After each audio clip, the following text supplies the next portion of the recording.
The deeper work isn't about avoiding evaluation, it's about rebuilding trust without surrendering self. So what's the leadership lesson here? It's simple. I hope you catch this because I know, based on all of your communications back to me, that you too are struggling with this. You struggle with it at times. So what's the leadership lesson?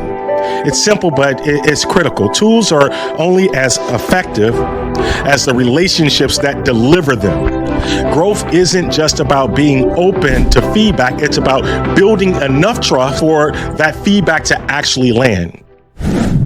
Are you ready to unlock growth, build resilience, and confidently take the next step in leadership, career, and faith? Welcome to The Next Move. I'm Orvin Kimbrough, a CEO, author, and leader with a passion for helping people and organizations thrive. My journey from foster care to CEO has fueled my mission to help professionals scale their confidence, leadership, and influence through mindset shifts, expanded networks, and bold action. Each week, I'll share reflections ripped straight from my blog to inspire and empower you with actionable insights. Let's get started and make your next move your best move. Welcome back to The Next Move, the podcast where we explore faith, leadership, and personal growth to help you take your next step with purpose and confidence. Folks, I am your host, Orvin Kimbrough. I'm so grateful that you popped by today. Today, I want to talk about a leadership moment that tested not just my professionalism, but folks, it tested my posture before God. It's about what happens when growth, yes, the kind we say we want, feels more like a threat than a gift. But this episode isn't just about feedback or corporate tools. It's about trust. It's about fatigue and learning how to grow without losing yourself. And to anchor us, I want to start with a scripture, one that's guided me through countless seasons, one that you've heard me recite before. Search me, O God, and know my heart. Test me and know my anxious thoughts. That's found in Psalms. That verse reminds me that sometimes our deepest resistance isn't about the thing in front of us, but about what's happening within us. Let's talk about it. So let me take you back to a board meeting. This board meeting happened maybe a year or more ago. We were winding down, and the conversation was light, the good energy in the room, and someone said, let's start thinking about a 360. Now, that might sound normal, expected even, but here's what happened in my body. My spirit tightened. Not because I am against growth, not because I feared critique, but because the way it landed. Something about it felt more like control. Something about it felt more like control than care. Did you catch that?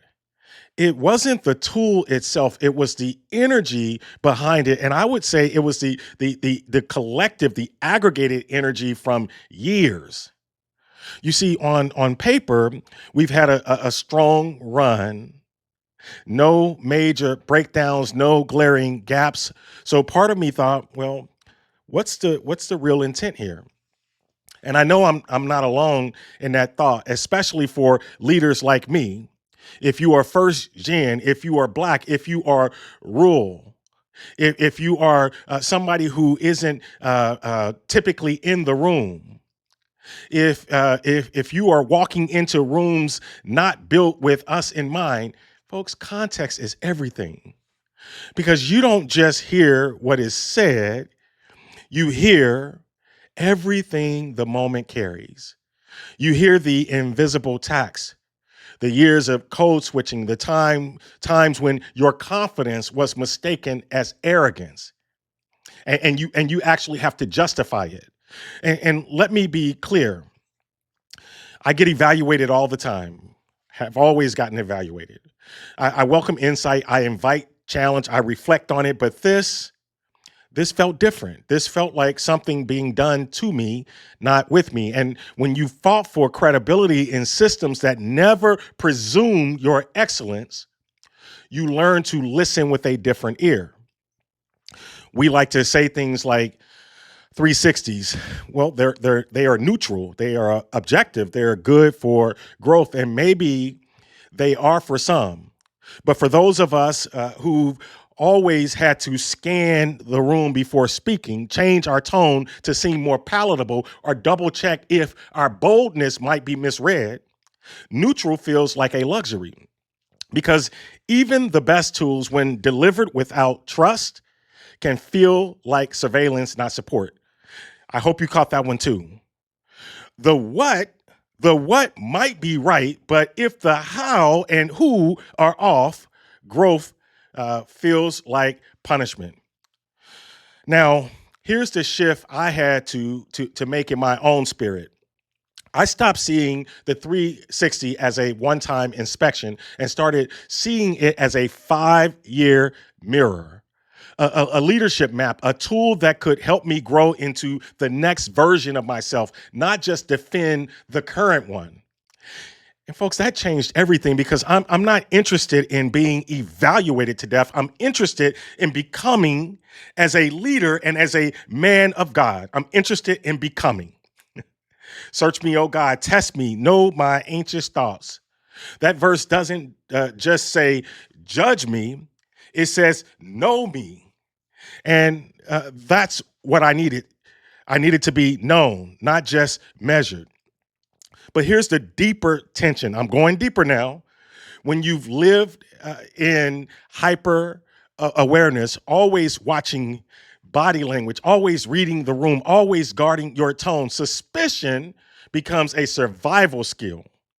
And for a long time, that instinct protected me.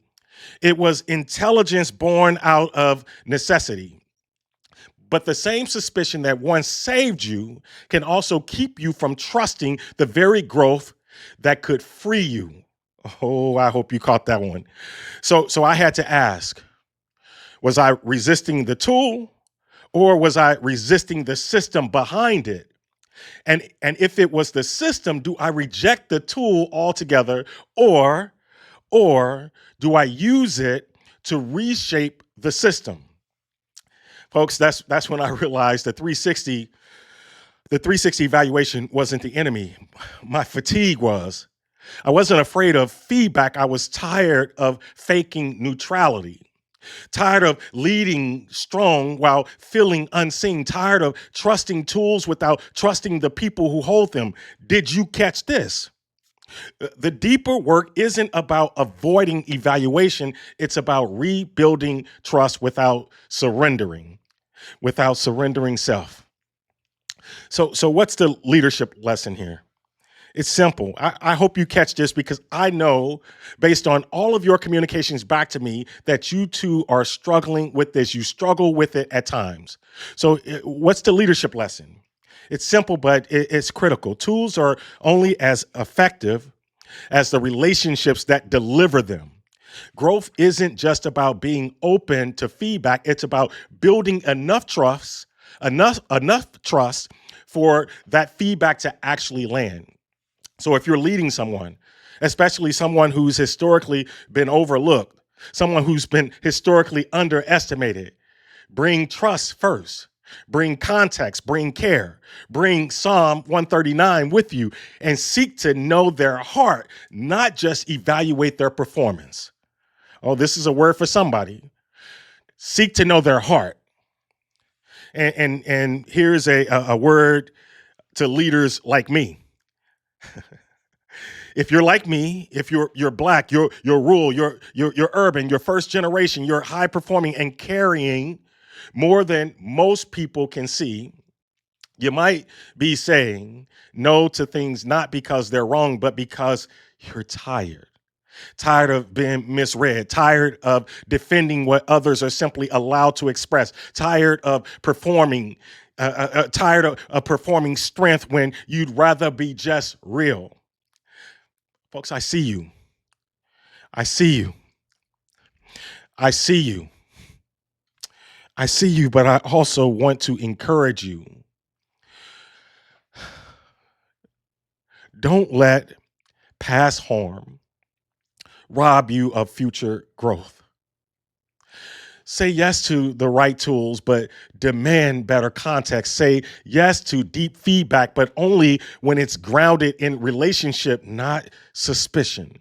Because one day, we'll be the ones designing the tools. Your leadership will make way for you. One day, you'll be the one designing the tools. But until then, let's be brave enough to use them on our terms. Folks, we let's keep growing. We got to grow with clear eyes, with full hearts, and the courage to trust again. Thanks for listening to The Next Move. If this episode sparked something, anything in you, share it with another leader who needs a reminder that feedback doesn't have to feel like a fight. And if you haven't already, hit that subscribe button so we can keep doing this work together, growing in leadership, faith, and courage. Until next time, stay grounded, stay growing, and don't be afraid to take your next move. Thank you for tuning in to The Next Move. I hope today's reflection inspired you to take the next step in your leadership, career, or faith journey. If this episode resonated with you, share it with someone who might need a little encouragement this week. Don't forget to subscribe so you never miss an episode. And if you'd like more reflections or resources, visit orvinkimbrough.com or theaccidentalbanker.com. Until next time, remember, every step you take brings you closer to thriving. Let's keep moving forward together.